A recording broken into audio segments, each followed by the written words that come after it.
Сайн байцгаана уу? Soul Light нь байна. Өнөөдөр та бүхэндээ маш сонирхолтой өгүүлбэг уншиж өгөх гэж байна. Энэ өгүүлбэгийг би маш олон near death experience буюу үхэлтэй нүр тулсан хүмүүсийн түүхийг уншаад мөн Dolores Cannon-ы үхэл амьдралын зааг номоос сэдвлэн бүтээсэн байгаа. Энэ өгүүлбэг нь зөвхөн сүнслэг ертөнц буюу даалт ертөнцийг сонирхдаг хүмүүст зориулсан учраас хэрвээ та үнэхээр сонирхдаг бол тухлан сууж таалан төсөөлнө. Үхлээс дахин төрөх хүртэлх аялал. Өнөөдөр бол түүний энэ насны сүүлчийн өдөр. Түүний сүнс биеэсээ гарахтай зэрэгцээд бүх зүйл хөнгөн өөр санагдав. Зөвхөн тайван амгалан намгүм оршиж байлаа. Гинэт маш хурд цагаан гэрэлтэй хонгил харагдлаа. Энэ гэрэл дулаам түүнийг өөртөө яг л сорон зам мэт татаж байв. Тэр зүгээр л зүн совингороо мэдэрч байлаа. Энэ бол гэртээ харих зам гэдгийг.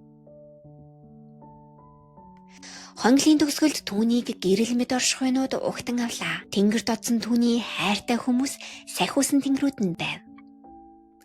Тэд түүнд баяр хүргэж нэгэн аяллаа амжилттай дуусгаж ирсэнд талархан өгтөв. Хэсэг хугацааны дараа сахиусан тэнгэрүүд түүнийг өнгөрсөн амьдралаа дүгнэх эргэн харах өргөөнд аваачив. Аз жаргалтай мөчүүд, алдаа, сонголт хийсэн бүх үйлдэл нь кино үзэж буй мэт харагдана. Тэрээр өөрийгөө бусдын өнцгөөс мэдэрч эхлэхэд өөрийгөө шүүмжлэх биш, өөрийгөө ойлгох мөч байлаа. Ингэснээр түүний сүнслэг ертөнцийг мартуулах хаалт баг багаар нэмгэрч бүх зүйл аажмаар улам тодор эхлэв. Түүний сүнсний хөгжлийн үйл явц амжилттай бөгөөд удаан үргэлжилж буйг саналаа. Өөрийнхөө өмнөх амьдралууд, сүнслэг гэр бүл, хамгийн чухал нь ертөнцийн их мэдлэгийг санаж эхлэв.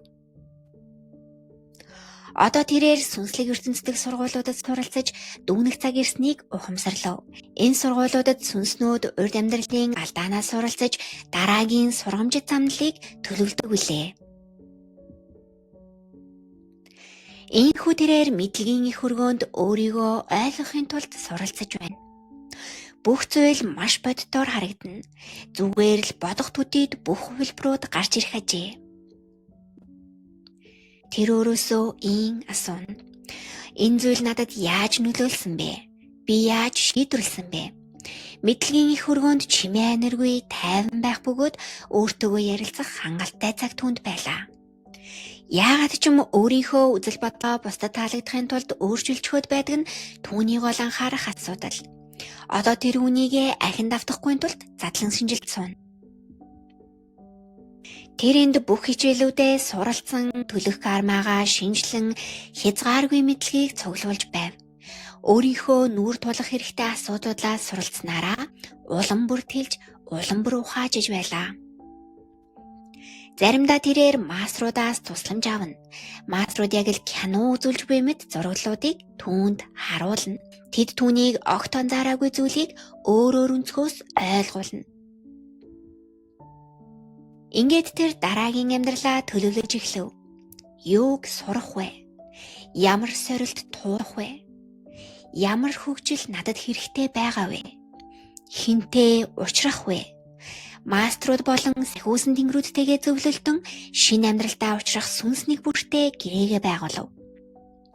Ингээд дахин мэдлэх цаг ирлээ. Дэлхийн сургуульд дахин мэдлэх хүчит сүнслэг ертөнцийг мартуулах хаалт мэдээж бууж ирнэ. Гэвч түүний сурсан бүхнийг гаргасан төлөвлөгөө бүрийг түүний далд ухамсар санаж байгаа билээ. Үүгээрч зогсохгүй шинэ аяллаа амжилттай үргэлжлүүлэхэд түүний сахиусан тэнгэр үргэлж дэргэдэн байж туслахыг тэрээр мэдэж байв. Эцэст нь тэрээр дэлхий бол сурсан зүйлээ турших сургууль. Харин сүнслэг ертөнц бол дэлхийд байхдаа юу сурснаа дахин дүгнэх газар гэдгийг ухаарсан юм.